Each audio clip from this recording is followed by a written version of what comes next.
आता 1 रुपयात साड्या, जेंट्स वेअर, किड्स वेअर, महाराष्ट्रातील सर्वात मोठा सेल रवींद्र वस्त्र निकेतन सलगरे व शाखांमध्ये. चंद्रकोर साड्या, डिझायनर वर्क साड्या, फ्रॉक, शरारा, गरारा, लेगिन, प्लाझो फक्त 1 रुपयात. Boys pant shirts, lower, kurti 1 रुपयात. थंडीसाठी ब्लँकेट, जॅकेट, स्वेटर, पडदे, पिलो, पर्स, बॅग फक्त 1 रुपयात. बाय 2 गेट 1 फ्री यासह असंख्य व्हरायटीत कपडे उपलब्ध. परा करा ऑफर फक्त 26 जानेवारी ते 5 फेब्रुवारी पर्यंत. रवींद्र वस्त्र निकेतन सलगरे व सर्व शाखा.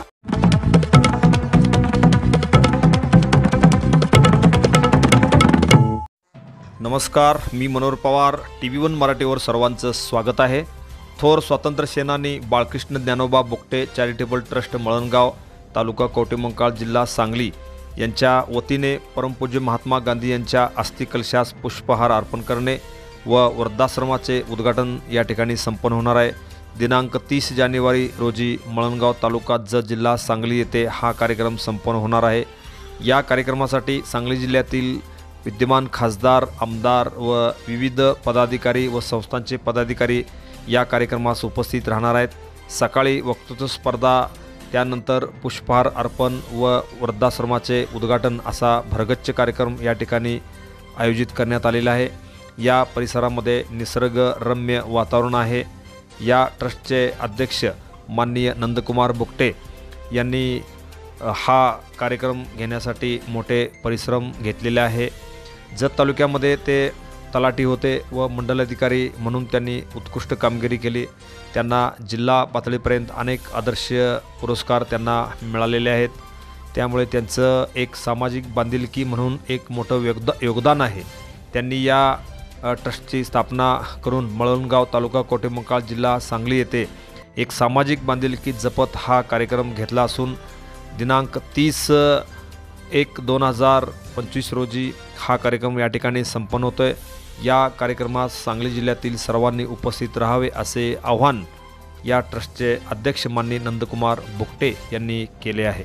नमस्कार, मी मनोहर पवार. TV1 मराठीवर सर्वांचं स्वागत आहे. आपण आलो आहोत मळणगाव तालुका कवठेमंकाळ, जिल्हा सांगली येथे थोर स्वातंत्र्य सेनानी बाळकृष्ण ज्ञानोबा बुकटे चॅरिटेबल ट्रस्टच्या वतीनं दिनांक 30 रोजी परमपूज्य महात्मा गांधी यांचे अस्थि कलशास पुष्पवाहने व वृद्धाश्रमाचे उद्घाटन या ठिकाणी संपन्न होणार आहे.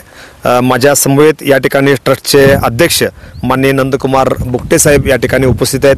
त्यांना आपण एकंदरीत येणाऱ्या 30 तारखेला कशा पद्धतीनं कार्यक्रम आहे, या कार्यक्रमासाठी कोण कोण उपस्थित राहणार आहेत, त्यानंतर अस्थि कलशाला पुष्पहार अर्पण करणे व वृद्धाश्रम पहिल्यांदा सांगली जिल्ह्याच्या या पट्ट्यामध्ये अतिशय चांगल्या पद्धतीनं जे रम्य ठिकाण आहे, जे निसर्गाचं ठिकाण आहे, या ठिकाणी वृद्धाश्रम सुरू होतो आहे.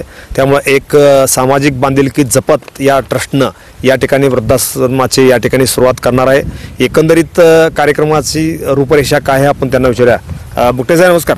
नमस्कार. येणाऱ्या 30 तारखेला या ठिकाणी तुम्ही मळणगाव येथे परमपूज्य महात्मा गांधी यांच्या अस्थि कलशास पुष्पहार अर्पण करणे व वृद्धाश्रमाचं उद्घाटन या ठिकाणी ठेवलेलं आहे. एकंदरीत कार्यक्रमाची काय रूपरेषा? थोर स्वातंत्र्य सेनानी बाळकृष्ण ज्ञानोबा बुकटे चॅरिटेबल ट्रस्ट मळणगाव यांच्या वतीने सन 1948 साली महात्मा गांधीजींची अस्थि कलश सांगली जिल्ह्यासाठी प्राप्त झाला होता. सदरचा अस्थि कलश स्वातंत्र्य सैनिक बाळकृष्ण बुकटे यांना महाराष्ट्र सरकार व केंद्र सरकारची दोन्ही पेन्शन मिळत होती. त्यांनी तो अस्थि कलश त्यांच्या हयातीपर्यंत जतन करून ठेवला. नंतर तो त्यांच्या समाधीस्थळी बुकटे काकांच्या तो अस्थि कलश ठेवण्यात आला असून त्याचा पुष्प वाहण्याचा कार्यक्रम जरा सामाजिकदृष्ट्या करण्याचे योजले असून त्यावेळी 30 तारखेला सकाळी 10 ते 11 वाजेपर्यंत हायस्कूलची मुले होणार आहेत. त्यांचे वक्तृत्व स्पर्धा होणार आहे, त्यांचं बक्षीस वितरण होणार आहे. तसंच त्यावेळी त्याचं व्याख्यान होणार आहे 10 ते 11 आणि 11 वाजल्यापासून पुढं 11 वाजता पुष्प वाहने जाणार आहेत. आणि तदनंतर वृद्धाश्रमाचं उद्घाटन करण्यात येणार आहे. वृद्धाश्रम का असावा? वृद्धाश्रम असण्याचं कारण म्हणजे आता सध्या मी बघितलं तर आता त्याची ज्वलन समस्या निर्माण झालेली आहे. कारण जरी मुलं मुली सर्व्हिसला असली किंवा कोण फॉरेनला असते, कोण मुंबईला असते, कोण पुण्याला असते, पण ग्रामीण भागात त्यांची वयस्कर माणसं असतात. त्यांना सांभाळणं खरोखर कठीण झालेलं आहे. त्यांना शहरात जाणं आवडत नाही. ग्रामीण भागात राहिलेलं ग्रामीण भागाचं आवडतं. तसे जर कोण आले किंवा खरोखर निराधार आहेत असे जरी कोण आले ते आमच्या वृद्धाश्रमात असावेत. म्हणून मी वृद्धाश्रम खरोखर काळाची गरज समजून मी चालू करण्याचं ठरलेलं आहे. आणि बाळकृष्ण बोगटे हयात असताना त्यांची पण इच्छा होती की आपल्या मळ्यात विठ्ठल रुक्मिणीचं मंदिर असावं, आंब्याची बाग असावी आणि वृद्ध लोक वृद्धाश्रम असावं. लोक जे का रंजले गांजले तोची म्हणे जो आपले, तोची साधू ओळखावा, तेचे देव जाणावा, हे त्यांच्या परोपरी कायम शब्द बोलत असायचे. त्यामुळे त्यांची इच्छा पूर्ण करण्याच्या उद्देशानं मी हे सामाजिक कार्य हाती घेतलेलं आहे. त्यांचा अस्थिकलश आपण जर पाठीमागे बघितलं तर याच ठिकाणी आहे, बरोबर ना? थोर स्वातंत्र्य सेनानी बाळकृष्ण ज्ञानोबा बुगटे यांचं स्मृतीस्थळ या ठिकाणी आहे. याच ठिकाणी येणाऱ्या 30 तारखेला कार्यक्रम या ठिकाणी संपन्न होतोय. भव्य दिव्य असा कार्यक्रम तुम्ही ठेवलेला आहे. त्यानंतर सकाळी वक्तृत्व स्पर्धा शाळेमध्ये ठेवलेल्या आहेत. त्यानंतर पुढील कार्यक्रम या ठिकाणी संपन्न होणार आहे. माझ्या समवेत या ठिकाणी चव्हाण सर उपस्थित आहेत. त्यांना आपण विचारूया कशा पद्धतीनं कार्यक्रमाची रूपरेषा आहे. 30 जानेवारीला महात्मा गांधींच्या पुण्यतिथीनिमित्त थोर स्वातंत्र्य सेनानी बाळकृष्ण ज्ञानोबा बुगटे चॅरिटेबल ट्रस्ट मळणगावचे अध्यक्ष नंदकुमार बुगटे यांनी या दिवशी सकाळी 10 ते 11 विद्यालयातील मुलांच्यासाठी व्याख्यान, वक्तृत्व स्पर्धा, 11 नंतर जिल्ह्यातील मान्यवर आजी माजी नेते येऊन पुष्पांजली वाहणार आहेत व त्यानंतर वृद्धाश्रमचं उद्घाटन या ठिकाणी होईल. जिल्ह्यातील जे गरजू आहेत, जे निराधार आहेत, अशा लोकांना या निसर्गरम्य परिसरात एका कोणत्याही प्रदूषणापासून दूर असलेल्या, अलिप्त असलेल्या निसर्गरम्य परिसरामध्ये हे ट्रस्ट आमचं लवकरच वृद्धाश्रमची सुरुवात करत आहे. यासाठी आमच्या मळणगाव ग्रामस्थ माझ्या वतीनं त्या ट्रस्टला मी शुभेच्छा देत आहे. धन्यवाद. माझ्या समवेत या ठिकाणी अल्लाबक्ष आहेत, त्यांना आपण विचारूया. हां, नमस्ते.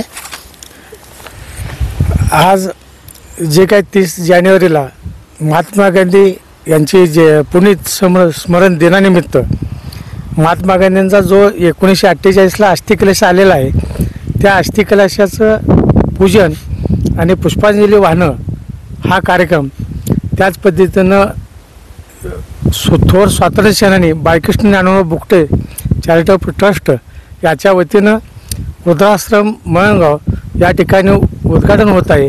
आणि या संयुक्त कार्यक्रमासाठी जिल्ह्यातील आजी माजी आमदार, स्वातंत्र्य सैनिकांचे उत्तराधिकारी या सर्वांना आम्ही निमंत्रित केले.